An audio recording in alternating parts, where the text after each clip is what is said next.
berkenan Deputi Kepala Perwakilan Bank Indonesia Provinsi Jawa Tengah, Bapak Junanto Herdiawan untuk menyampaikan sambutan. Kepada Bapak Junanto, waktu dan tempat kami persilahkan.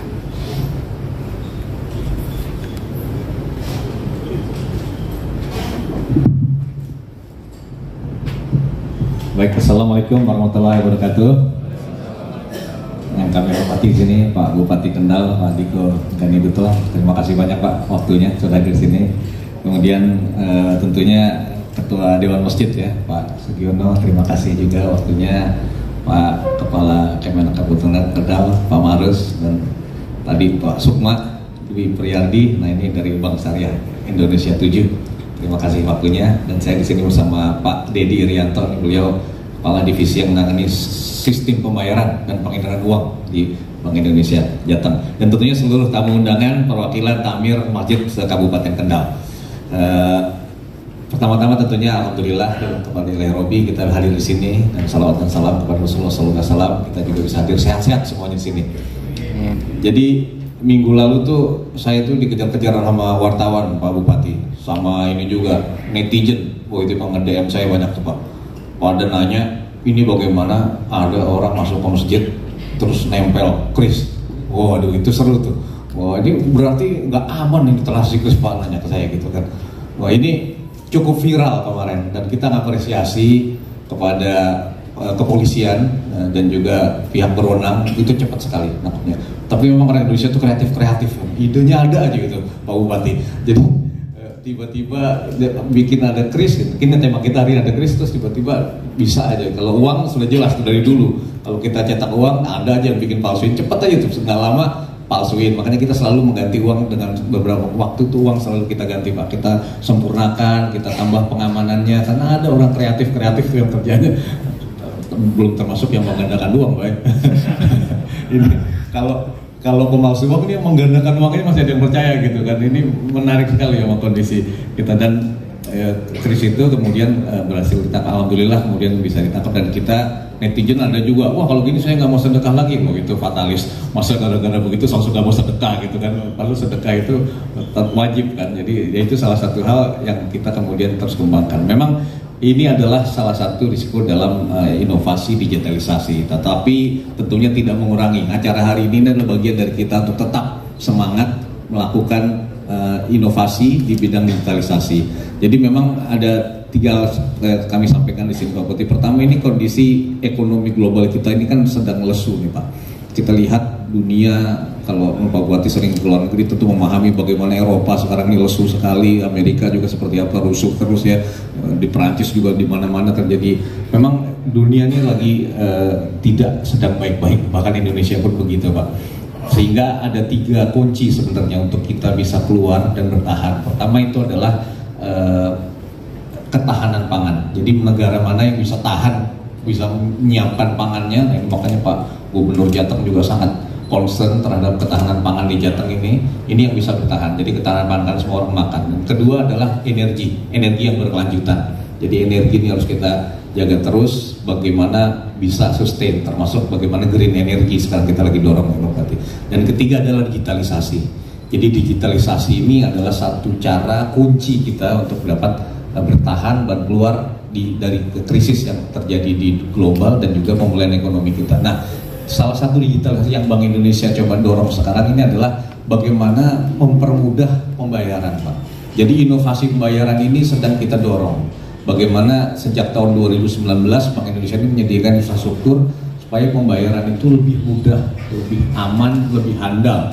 Nah, salah satu yang di inovasi yang kita lakukan adalah dengan menggunakan KRIS, Quick Response Indonesia Code, Quick Response Code Indonesia Standard. Jadi mempermudah pembayaran. Dan jadi bayar itu kan tinggal ditutul-tutul aja. Dulu itu kita lihat Tiongkok tahun 2010 rasanya wah kayaknya canggih sekali gitu kan.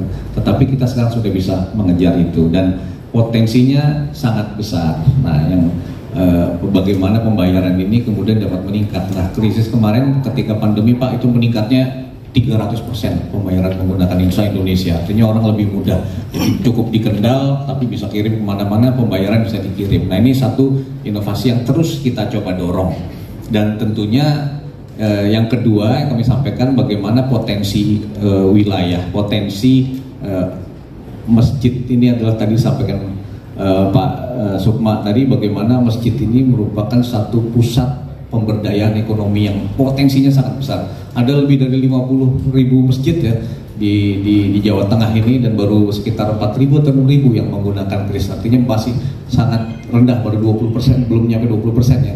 Nah ini potensinya itu bisa sebulan itu 9 miliar per bulan itu untuk pengelolaan, dan nanti mungkin bisa di-sharing di sini. Nah ini menunjukkan bagaimana masjid ini sebagai satu poin ekonomi umat yang bisa kita tingkatkan. Nah penggunaan kris ini mempermudah, karena kalau uang cash itu kan kalau kita cari di dompet mesti orang tuh nyari yang paling kecil pecahannya kan, 20.000, 10.000, 2.000, 2.000 yang dimasukin gitu kan. Tapi pakai kris masih cuma 2.000 gitu kan, jadi pasti 20.000, 50.000. Jadi ketika digunakan kris, Pak Bupati, lebih meningkat.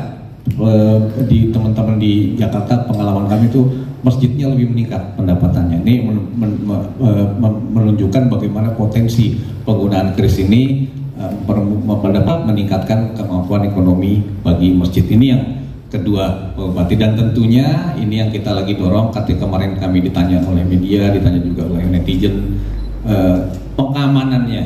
Nah ini yang paling penting, karena kalau kris ini kalau nggak jadi takmir masjid itu mesti rajin dan rutin nengokin ininya, krisnya, karena krisnya itu kadang-kadang namanya Masjid Baitur Rahman gitu, terus ditempel, kayak sekarang diganti jadi restorasi masjid, kemarin kan begitu kan. Nah ini mesti hati-hati. Jadi teman saya di Istiqlal nemu 50, jadi ketika dia inspeksi gitu ada 50 stiker palsu, jadi harus rajin.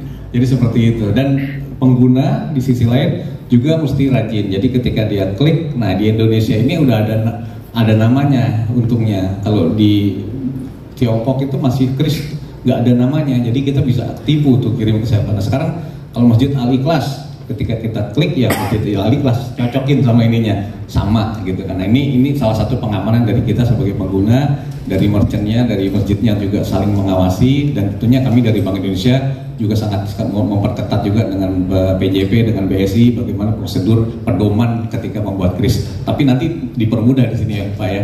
Nah habis ini akan dipermudah Pak untuk membuat kris di depan untuk masjid-masjid yang belum ada krisnya. Monggo silakan nanti, mudah-mudahan bisa dibantu sama Pak Sukma. Mudah-mudahan semakin banyak. Itu dia Pak. Dan tentunya yang ketiga, kenapa kita pilih Kendal ya Pak Sukma ya. Kendal ini potensinya luar biasa. Katanya di swabnya nomor 2 terbesar di Jawa Tengah. Jadi potensinya luar biasa Pak Bupati. Itu kenapa kita pilih di Kendal. Dari semua kota Jawa Tengah kami pilih Kendal. Selain potensinya, bupatinya juga masih muda, luar biasa, punya visi. Nah ini kan. Ini jadi kita punya harapan besar pada Kendal ini untuk menjadi satu kekuatan ekonomi syariah di Jawa Tengah. Mudah-mudahan ini juga hari ini menjadi keberkahan dan ekonomi syariah semakin meningkat, dan masjid-masjid juga bisa semakin meningkatkan pemberdayaan umatnya. Mungkin itu dapat kami sampaikan Bupati. Terima kasih. Selamat pagi semuanya. Wallahul muwaffiq ila aqwamit thoriq. Wassalamualaikum warahmatullahi wabarakatuh. Kepala Perwakilan Bank Indonesia Provinsi Jawa Tengah Bapak Junanto Herdiawan.